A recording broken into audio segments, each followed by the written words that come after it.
मित्रों, एक रानी और साधु की प्रेम कहानी। इस कहानी में आप लोग यही जानेंगे कि कैसे एक रानी ने अपने राजा की आंखों में धूल झोंक कर एक साधु से प्रेम लीला रचाई और अपने सुंदर राजपाट को छोड़कर वन में निवास करने लगी। फिर वह कैसे अपने राजा को मौत के घाट उतारने के लिए साधु के साथ मिलकर साजिश रची। फिर उसके बाद वह साधु उस रानी को कैसे गर्भवती किया और पुत्र के साथ क्या हुआ। मित्रों, आप लोग कहानी को पूरा देखेंगे तभी आप लोग को पूरी जानकारी प्राप्त होगी। तो मित्रों, आइए अब जानते हैं इस प्रेम लीला और रोचक कहानी के बारे में। एक समय की बात है, विंध्याचल के पहाड़ों के बीच बसा एक सुंदर राज्य था जिसका नाम था अभिनवपुर। उस राज्य के राजा विक्रमादित्य थे। विक्रमादित्य अपनी बुद्धिमत्ता और पराक्रम के लिए प्रसिद्ध था। राजा न्यायप्रिय और प्रजा के प्रिय थे। उनकी पत्नी रानी सौम्या अपनी सुंदरता और सौम्यता के लिए पूरे राज्य में जानी जाती थी।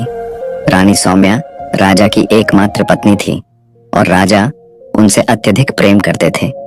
राजमहल का जीवन भव्य था, लेकिन रानी सौम्या का मन अक्सर एकाकी और ऊंचा रहता था। राजा अपने राज्य कार्य में व्यस्त रहते थे और अक्सर रानी अकेलेपन का सामना करती थी। रानी अक्सर महल के बाहर बने फूलों और फलों के बाग में भ्रमण करने जाया करती थी। उसी फलों की बाग में एक साधु का आश्रम था जिसका नाम था स्वामी जगानंद था। साधु की ज्ञान और मंत्रों की चर्चा दूर दूर तक प्रसिद्ध थे। रानी जब पहली बार वहां गई तो साधु ने उनका भरपूर स्वागत किया और उनसे गहन चर्चा की। साधु की वाणी में ऐसा आकर्षण था, तब रानी मंत्रमुग्ध हो गई।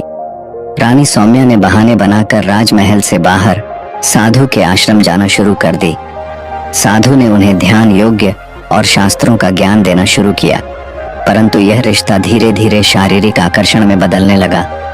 साधु की रहस्यमयी आंखें और रानी की अकेली आत्मा के बीच एक ऐसी डोर बंध गई जिसे छिपाना आसान नहीं था। रानी ने इस रिश्ते को राज रखने के लिए बहुत सावधानी बरती। वह साधु से तब मिलती थी जब राजा दरबार में अपने कार्य में व्यस्त होते। कभी कभी रात के अंधेरे में भी रानी चुपचाप महल छोड़कर साधु के आश्रम जाती।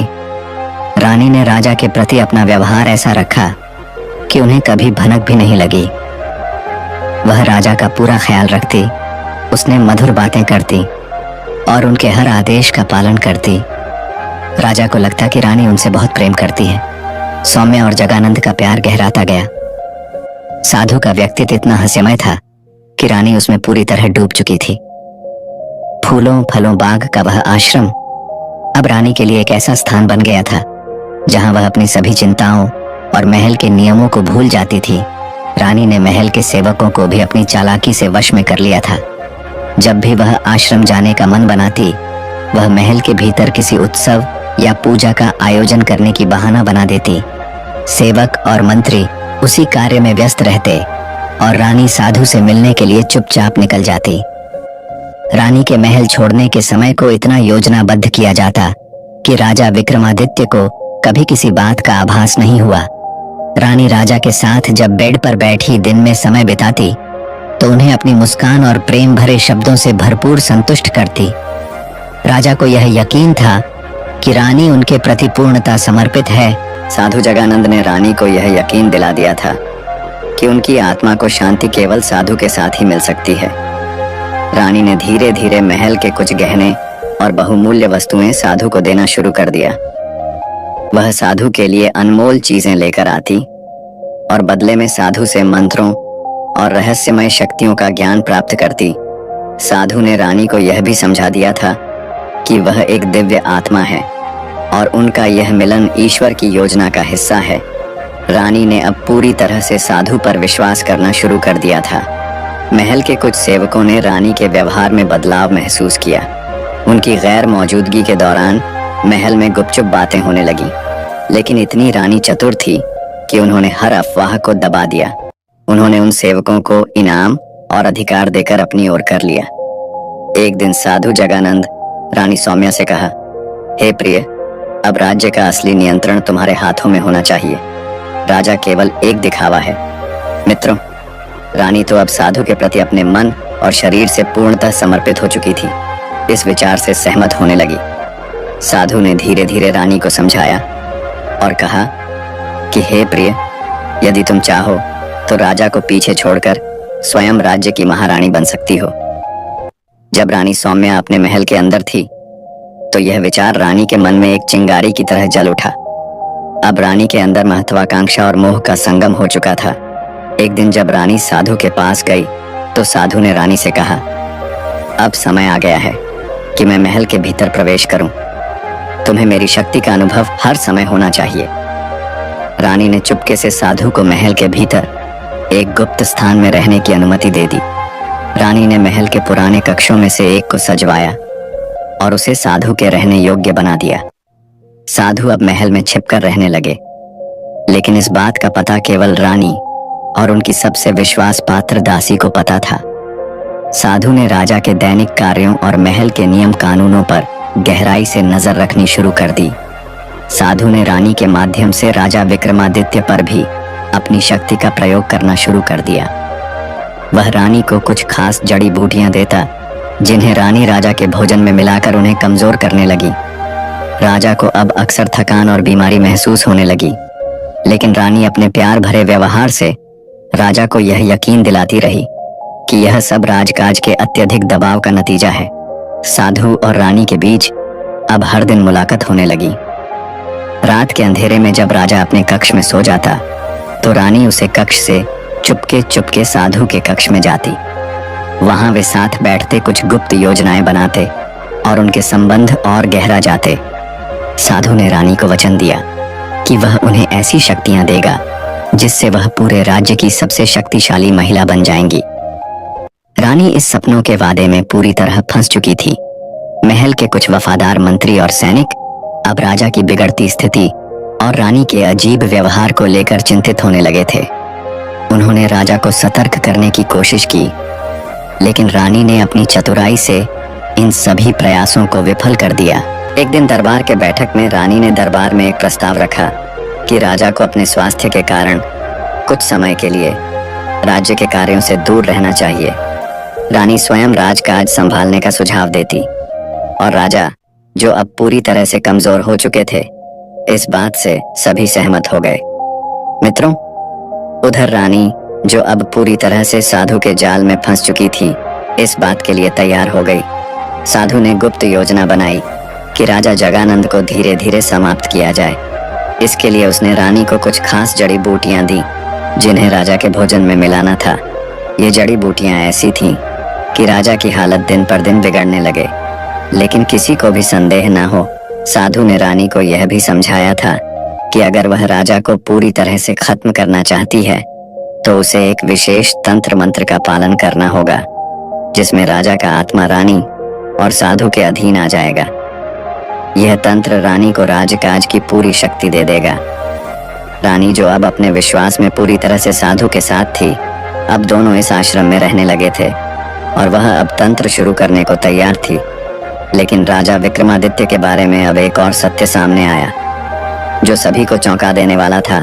राजा ने अपने मंत्री महेश्वर से कहा, महेश्वर, मेरे जीवन की अब कोई उम्मीद नहीं बची, लेकिन मैं चाहता हूं कि यह साजिश तुम्हारे सामने पूरी तरह से सामने आए और इसके लिए जो भी कदम उठाना पड़े वह उठाओ।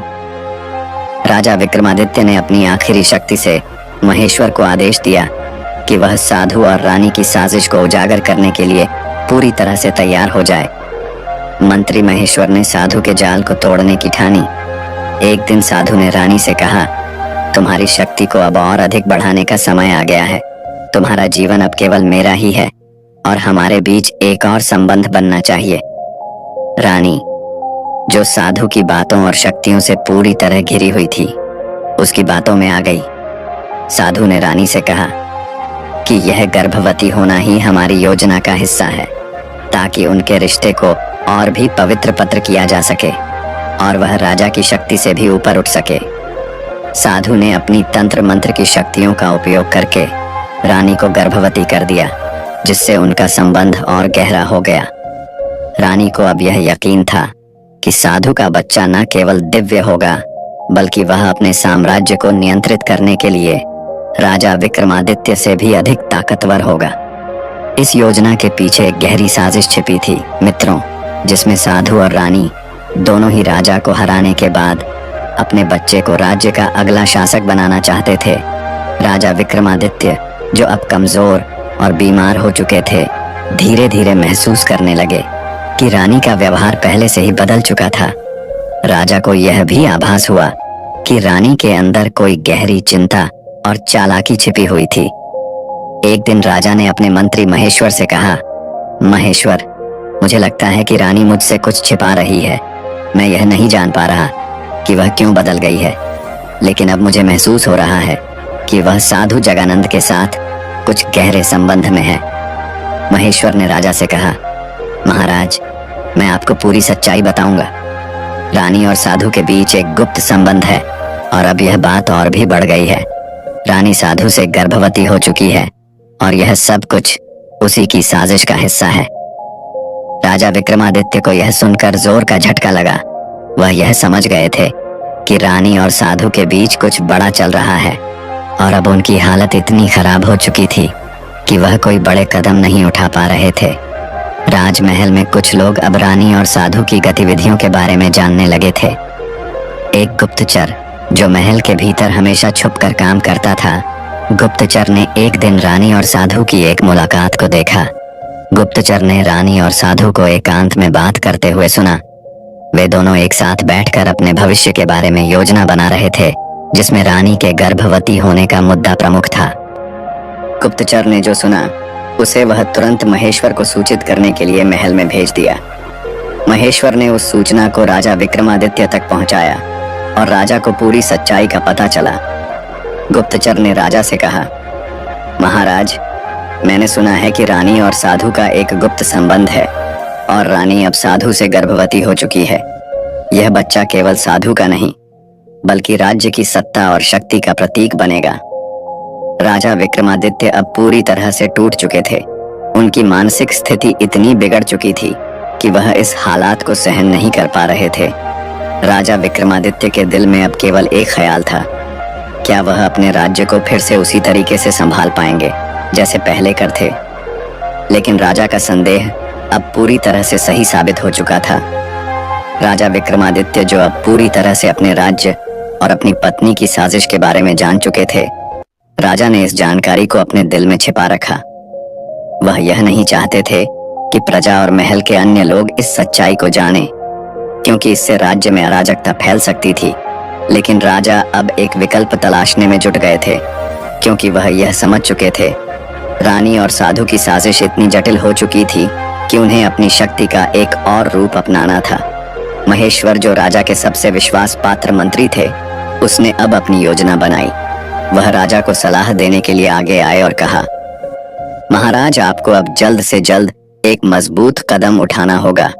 रानी और साधु की चालाकियां को खत्म करने के लिए हमें उन्हें गुप्त तरीके से नष्ट करना होगा। महेश्वर ने राजा से कहा, महाराज, हमें रानी और साधु की बातों को प्रकट करने के लिए किसी को महल के भीतर भेजना होगा, लेकिन हमें यह सुनिश्चित करना होगा कि वे उन दोनों की साजिश से अनजान हो। हमें उनके आत्मविश्वास को तोड़ने के लिए यह कदम उठाना होगा। राजा विक्रमादित्य ने महेश्वर की बातों को सुना और उनकी योजना को स्वीकार कर लिया।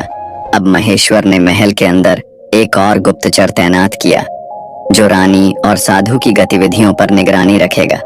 उधर साधु जगानंद की साजिश अब और भी गहरी हो चुकी थी। रानी ने अपने गर्भवती होने की बात साधु से बार बार छिपाई नहीं, बल्कि वह इसे एक प्रतीक मानने लगी कि वह सत्ता की उच्चतम कुर्सी तक पहुंचने वाली है। साधु ने उसे और भरोसा दिलाया कि उनका बच्चा सिर्फ उनका नहीं, बल्कि इस राज्य का भविष्य होगा। वह दोनों अब मिलकर राज्य पर कब्जा करने के लिए और भी घातक कदम उठाने की योजना बना रहे थे। साधु ने रानी से कहा, तुम्हारा बच्चा हमारे साम्राज्य का भविष्य होगा। हम मिलकर इस राज्य पर राज्य करेंगे और राजा विक्रमादित्य को भूल जाओ। रानी ने साधु के शब्दों में विश्वास किया और उसे अपने दिल से अपना मार्गदर्शक मान लिया। गुप्तचर, जो महल के भीतर छुपकर रानी और साधु की गतिविधियों पर नजर रख रहा था, गुप्तचर ने अब एक और महत्वपूर्ण सूचना मंत्री महेश्वर को दी। उसने बताया कि रानी और साधु ने एक गुप्त बैठक की थी, जिसमें दोनों ने मिलकर राजा को पूरी तरह से नष्ट करने और राज्य पर अपना शासन स्थापित करने की योजना बनाई थी। गुप्तचर ने यह भी बताया कि रानी ने साधु से कहा था कि अगर राजा विक्रमादित्य